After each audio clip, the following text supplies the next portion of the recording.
Hi everyone, I'm Cheryl and welcome to the Sewing Room channel. Isn't this table runner gorgeous? And it was sort of a happy accident when I made it this way. I had planned on doing something completely different, but when I began to lay my half square triangles out, it came out like this. Now this is a really long one. It's like 90 inches, but I will give you the measurements for making them shorter or making it shorter. Okay, let's get started. I'm going to go over the different sizes you can make out of this runner and how much fabric you will need for each of those sizes. The table runner I showed you is 15 inches wide by 90 inches long. That's a really long table runner, but you can make it shorter. To make the table runner, you need to select one light fabric and one dark. Now, for the shorter table runner, either a 45 or 60 inch runner, you need a half a yard of each of your A and B fabrics. So for the shorter length, to cut your squares, you're going to cut two 16-inch squares out of both A and two out of B. For the longer lengths, the 75-inch and 90-inch, you're going to cut three 16-inch squares of both A and B. Fabric for the back. For the shorter lengths, you'll need 7/8 of a yard. For the two longer lengths, you'll need 1 3/4 yards. Your interfacing, I'm using the Pellon light to medium weight interfacing, and it's 20 inches wide. So whatever the length of your table runner that you select, that's how much fabric you're going to need. When you purchase your fabric, it is folded in half with your selvage edges together. So before you cut it, you want to make sure you have those selvage edges lined up. Then you're going to use a long ruler, use your rulers on your cutting mat, and cut your raw edge straight. Then go over 16 inches and cut this edge straight. Then cut your selvage edges off. Unfold your piece of fabric and then begin cutting your squares. For the shorter length, you only need to do 2. For the longer lengths, you need to do 3. So go over 16 inches and do a cut, and do a cut, and do a cut. Here's how you would go about selecting your two fabrics. This is my lighter fabric because the background is white and you see a lot of white, but it's got a lot of colors in it. So select one of these other colors and find fabric that's predominantly this color. Now this is a small print, but it matches the greens. Take your dark fabric and put the pretty side down, so you're looking at the back. You're going to draw a line from corner to corner. So align your ruler up on those two corners and then draw a line. So remember, you're doing it on all of your dark squares, drawing that line. Then take your lighter fabric. The back side, the not so pretty side, is down. You're looking at the pretty side. Then lay your dark fabric, pretty side down, on top and line it up. Then place pins along that drawn line all the way across. Then you're going to go to your sewing machine and you're going to stitch, not on your drawn line, but you're going to go over 1/4 inch and stitch, go on the other side 1/4 inch and stitch. If you do not have a quarter inch presser foot, you can take a ruler and place the 1/4 inch line on your previously drawn line and draw stitch lines on both sides. Once you have all your squares stitched together, then you're going to place your ruler back on that center drawn line. Here's my 2 stitch lines. You want to put it on the center line, and then you're going to cut it in half. This next step you want to do at your ironing board. Press your seams so you can relax those stitches.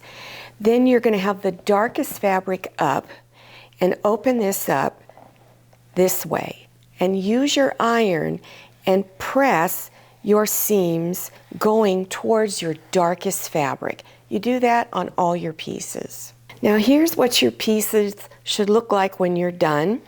And remember that seam is pressed towards your darkest fabric. Now here's how I recommend you lay your pieces out. You can lay them going in any direction you want, but if you want this nice diagonal stripe, here's how you do that. I started with my dark here and then the light. Take the next piece and place the light against the light. Then dark against dark. And you keep doing that all the way down. So once you have them laid out, then you take your first two pieces, bring front sides together, and I recommend you use pins to hold your edges together, and then stitch a 1/4 inch wide seam. And do that with all your pieces. Just continue on down, adding all the pieces together. Then you want to take your fabric for the back of the runner and your interfacing and cut it out. How I like to do mine is I will lay my top piece right on top of that fabric and cut it into an exact fit. You do the same thing with the interfacing. Now here is my interfacing. When you purchase your interfacing, you're going to notice it's real bumpy on one side. That's your little beads of glue, and then it's really smooth on the other side. So after you get it cut out, you want to put the bumpy side down against the back side of your top runner. Then you want to fuse it on. You will need a hot iron with steam and a damp cloth. Your package instructions are very clear and easy to follow. So after you've cut your pieces of fabric for the back out, remember it's cut the same width that your table runner top piece is. But you need to stitch your two pieces of fabric together, and for the longer ones you'll be stitching 3 pieces of fabric together. So cut the selvage edges off and bring the fabric's front sides together and stitch a 1/2 inch wide seam. Then unfold that seam and press it open.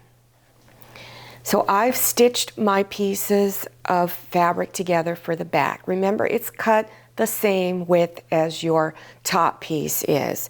So here's my 1/2 inch seam pressed open. Now I'm going to take this fabric and put this back side against the table and smooth it out. If you hear a noise in the background, it's somebody cleaning their driveway. I'm really sorry. Take your table runner for the top and bring it front side down against this fabric for the back. Now you're going to have fabrics, you might have fabric sticking out on all edges and you may not. Then you want to make sure it's cut the same size. So trim anything off that is sticking it out. Then you want to pin all of the edges around all 4 sides. So after you've pinned your edges, on one side you need to indicate an opening to where you'll be able to reach your hand in and turn the table runner front side out so the pretty sides of the fabric show. So I've got 1 pin on one side of the opening, 2 pins on the other. That's because this 2 pins tells me where I need to stop stitching so I don't stitch over the opening, because I have done that. So start here and back stitch. Then stitch around all 4 edges doing a 1/4 inch wide seam. When you come back around to the 2 pins, back stitch. After you're done stitching, I like to trim the corners off down to where they're about 1/8 of an inch wide. So cut across at a diagonal, then a little bit off on each side. And again, you do it at all 4 corners. Then once you're done with that, then reach inside of your runner and begin turning it front side out. Then you want to reach back inside and poke all four corners out so they're as flat as possible. Then you want to go to where your opening was and fold those edges inside 1/4 of an inch and probably give it a nice little press. It'll help stitch over it. Then put a few pins to hold that opening together. Then you're going to stitch around all four sides. You're going to go about 1/8 of an inch from the outside edge in. Here is the back side of my table runner, and I wanted to show you something that I did. This green Christmas tree fabric is my back fabric. I didn't have quite enough to go all the way down the runner, and I really wanted to use it, but I had some fabric left over that was on the top, so I added it to each end. So when I turn this over, it's another table runner. So this is what it looks like when it's all done.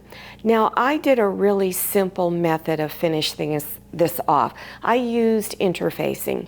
No quilting stitches are necessary.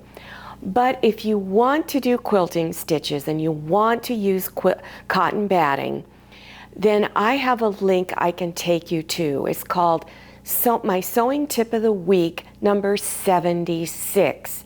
And it will show you different ways you can finish this table runner off, and you can apply those methods to pot holders and even quilts. I'll even go over how to put fabric binding on the edges if you choose so. Now, if you're interested in other beginner sewing projects and Christmas projects, I'll have those links listed below your YouTube screen. So you just scroll down to the description section, click on the words show more or the little down arrow, and it will expand open and you will begin to see the links appearing. Don't forget to follow me on Instagram and check out my Facebook page. Thank you so much for watching. See you next time, and happy sewing. If you like the Sewing Room channel, one of the best ways to show your support is to subscribe by clicking on that red subscribe button and give this video a thumbs up.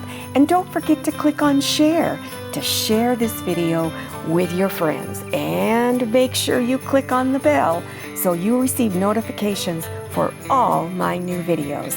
I'm Cheryl. This is Manny. See you next time.